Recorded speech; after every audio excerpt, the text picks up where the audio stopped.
Hey there, this is Alex Kluge from Toronto Home Experts, and I'm here to dive into the March 2021 Toronto real estate market update.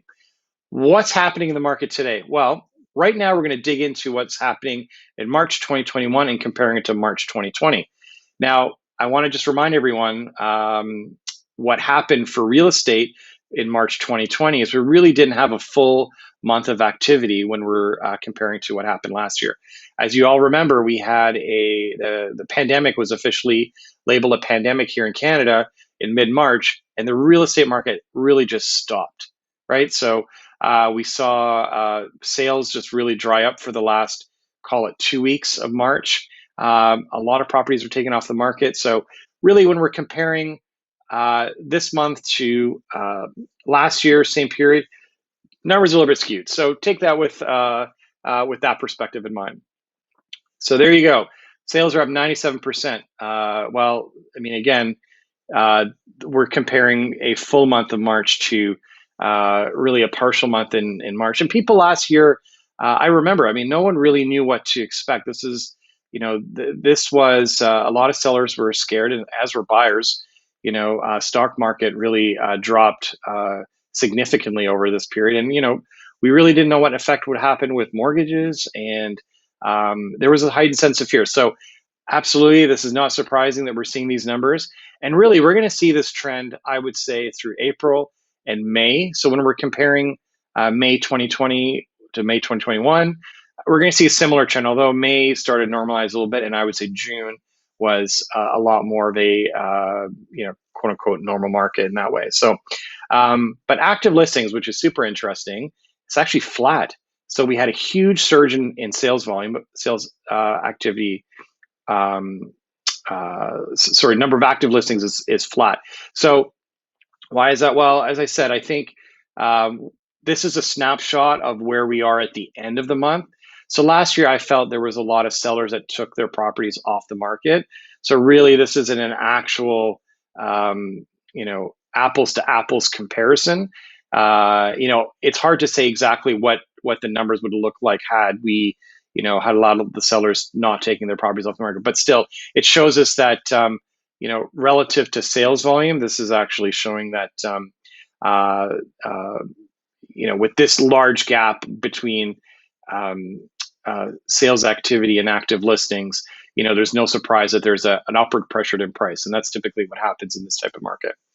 So new listings are up a whopping 57%. Now, why is that? I think last year, if you remember what happened at the start of the year, there was really a lack of inventory. Like, I think that was really the message, what we saw in Q1 pre-pandemic in last year, with not a lot of inventory, and that was really putting some upward pressure on price. Now this year, this is more of a lifestyle shift, right? Like if anyone can remember the videos that we've been chatting about over the last number of months, buyers are looking to one of two things. They're looking for more space, or they're looking for a lifestyle change. So they're looking to maybe move into a different neighborhood within Toronto, or moving outside of Toronto altogether. So that's really what's driving it. So, usually we have in a spring market, listings start surging in, end of April, early May. But this year, I think everything is really being pushed forward significantly. And we're seeing that activity a lot earlier than in past months. So again, we're comparing apples to oranges. We're looking at last year and this year. But again, this trend is showing that we're really having some upward movement with respect to prices. And we're going to get to that this next slide here. So prices on average from last year are up 21%. That's a huge number. Now, it's not, does that mean that your condo or house has gone up 21%? It does not. This is an average for a basket of homes that sold in 1 year compared to the average basket of homes that sold in another year. So, we can't really say for sure that properties have gone up 21%, because certain pockets behave differently than others. Like if you're in Durham, property prices have increased at a faster rate than they have within the 416. Same applies to the Halton region. Halton region is very active, and we're seeing, average prices increase rapidly. Now, what I like to look at is not necessarily the average price, because when you're looking at in the Globe and Mail or any other newspaper or Toronto Star or whatever, when they're reporting, they're going to report on average price. But really, the best metric to look at is HPI, which is a house price index, and that measures a similar type of property and compares it to a similar type of property within a period of time, like year over year. So the HPI is really, depending on where you are in the GTA, anywhere between 11% to 16%, again, depending on where you are in the pocket. So that's a little bit of a better metric to look at. But what's happening with condos, right? That's the number one question we get right now. Like, what's happening with condos? Where's the market at? And we still feel that based on what we're looking at analytics wise, is prices of condos are lower today than where they were pre-pandemic in February 2020 or early March 2020. So if you listen to the video last month, I said I think it would be either probably sometime in May or June. But based on what's happening right now in the marketplace, I think by April 2021, the average prices would have surpassed an average price of the condo in downtown Toronto for the same year pre-pandemic. So what does that tell me? That tells me that the downtown market is back, is very active, and we're seeing buyers jump back in. Why is that? I think it's a function of confidence in the economy. I think really we're seeing some continued improvement in certain sectors of the economy. Interest rates are still very, very low. Yes, fixed rates are up a little bit, but we're not seeing a huge change. We're not going to see a huge change, I feel, in the variable rate. So that's going to remain a very attractive mortgage rate for buyers as well. So not a huge shift in mortgages and vaccine rollout. So, vaccines are rolling out.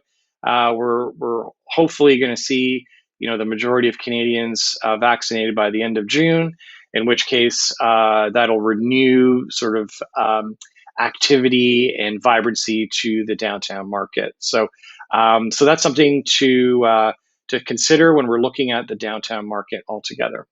Now, another thing I want to talk about before I get into days on market is another important factor is the federal budget. It's coming out April 19th. So what do I think is going to happen is we're probably going to see some measures implemented by our federal government to try to curb the real estate growth. And really, the real estate growth, as I mentioned earlier, is driving because we're having ultra low interest rates and a improvement in certain economic sectors. So that's factoring into that, confidence, if you want to call it, in the real estate markets. But I do think we're going to see some changes.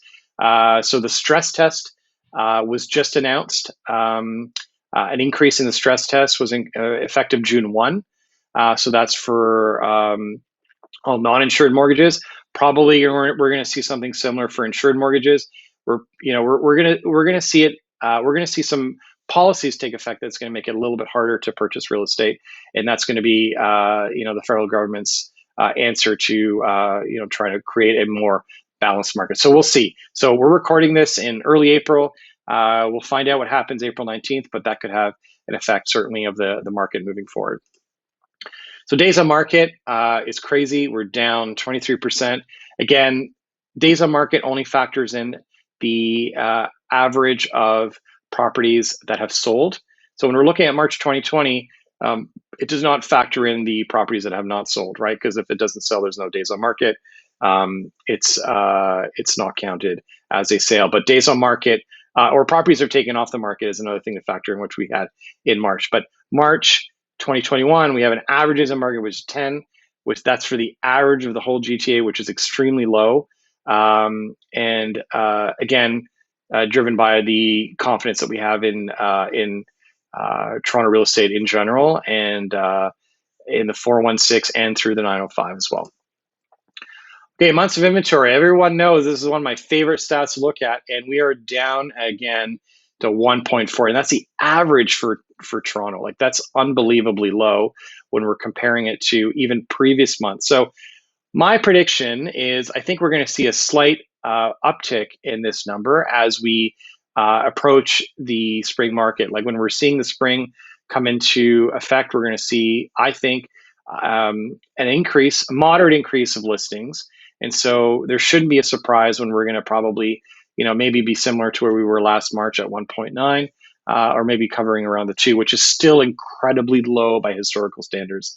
But still, I think that's going to be a factor moving forward in the spring market as we have possibly a surge in new listings. Also, the other thing to factor in is, as I mentioned, with the federal budget, if there are new policies that are implemented, that could also have a temporary effect on the market where buyers are trying to jump in before rule changes are implemented. We'll see, but that's just my speculation. All right, so hopefully you've enjoyed this month's market update video. As always, if you have questions, feel free to reach us on social media.